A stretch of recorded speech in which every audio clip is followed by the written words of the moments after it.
کیا ترکی خلافت کی طرف جا رہا ہے؟ ترکی میں خلافت کے احیاء کے بعد ترکی کو کئی چیلنجوں کا سامنا کرنا ہوگا۔ ترکی میں چرچ کو مسجد میں تبدیل کرنے کے حالیہ عدالتی حکم نامے کے بعد یہ سوال مزید شدت اختیار کر چکا ہے کہ کیا ترکی خلافت کے احیاء کی طرف جا رہا ہے؟ سلطنت عثمانیہ 3 براعظموں پر پھیلی ہوئی عظیم و شان سلطنت تھی، جس کا احیاء بطور خلافت اگرچہ نہیں ہوا، لیکن بعد میں آنے والے سلاطین نے خلیفہ کا لقب اختیار کیا، اپنے نام سے خطبہ جاری کروایا اور سلطنت 650 سال قائم رہنے کے بعد قدرت کے عروج و زوال کے کھیل کا حصہ بنی۔ اگر ہم سلطنت عثمانیہ کی تاریخ کا غور سے جائزہ لیں اور سوال کریں کہ کیا یہ ترک نسل پرستی کا زعم لیے ہوئے تھی، تو تاریخ اس کا جواب نہ ہمیں دے گی۔ عثمانی سلاطین کی سلطنت کثیر ثقافتی سلطنت تھی، جس میں 20 غیر مسلم اور دوسری چھوٹی ریاستی اکائیاں وجود رکھتی تھی۔ اپنے آخری ادوار میں ترکوں نے جب نسلی تعصب اپنایا اور اپنی مہمات میں عربوں کی بے چینی کے سبب ان کو شریک کرنا قابل بھروسہ نہ سمجھا، تو یہ بات عربوں کو ریاست سے متنفر کرنے کی ایک بنیادی وجہ بنی، جس میں جلتی پر تیل کا کام TR لارنس نے کیا، جس نے عربوں کو الگ ریاست کے نام پر ترکوں سے مزید متنفر کیا۔ لیکن اس سے قبل سلطنت کے تمام کثیر ثقافتی اور مذہبی یونٹس سلطنت کے لیے اہم رہے۔ اس سلسلے میں ترک تنظیمات یا صرف تنظیمات لکھ کر انٹرنیٹ پر سرچ کیا جا سکتا ہے، جس میں ترکی کی کثیر ثقافتی اکائیوں کے علاوہ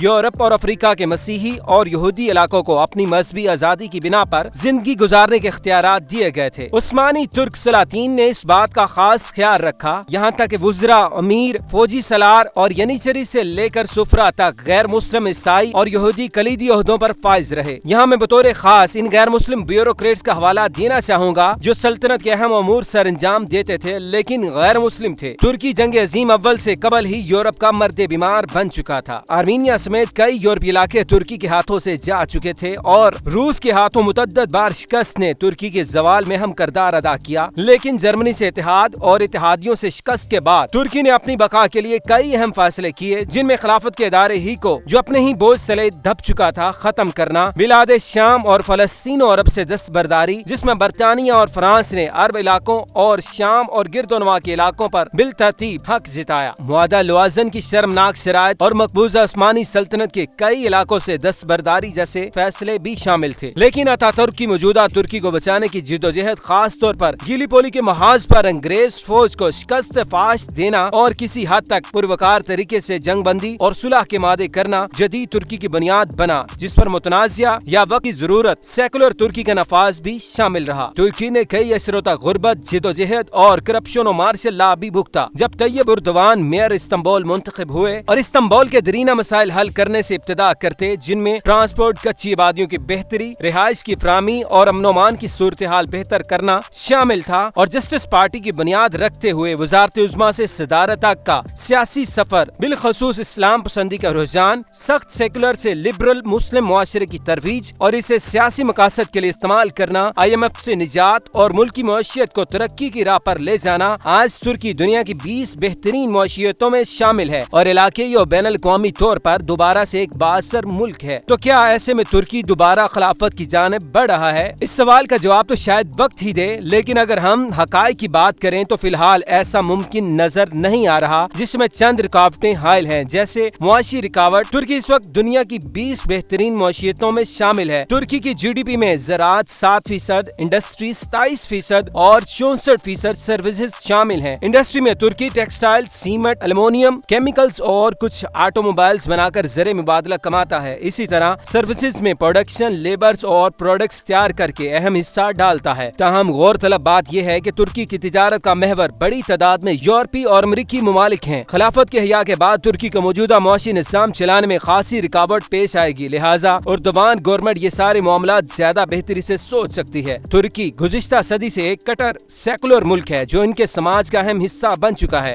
اگرچہ سیکولرزم نے ترکوں میں اسلام پسندی اور اسلام سے عقیدت ختم نہیں کی، لیکن ان کا ثقافتی ڈھانچہ بہرحال اس قدر لبرل ہو گیا ہے کہ وہ خلافتی احکامات کے نفاذ پر اچھی خاصی مزاحمت ضرور دکھا سکتا ہے۔ ترکی سالانہ $50 ارب کے لگ بھگ سیاحت سے کماتا ہے۔ اگر ترکی انہی اقدامات کی بنا پر خلافت کی طرف پیش قدمی جاری رکھتا ہے تو ترکی میں اٹھنے والی حزب مخالف کی آوازیں، جنہیں فی الحال کامیابی سے دبایا جا رہا ہے، روکنا مشکل ہو جائے گا، اور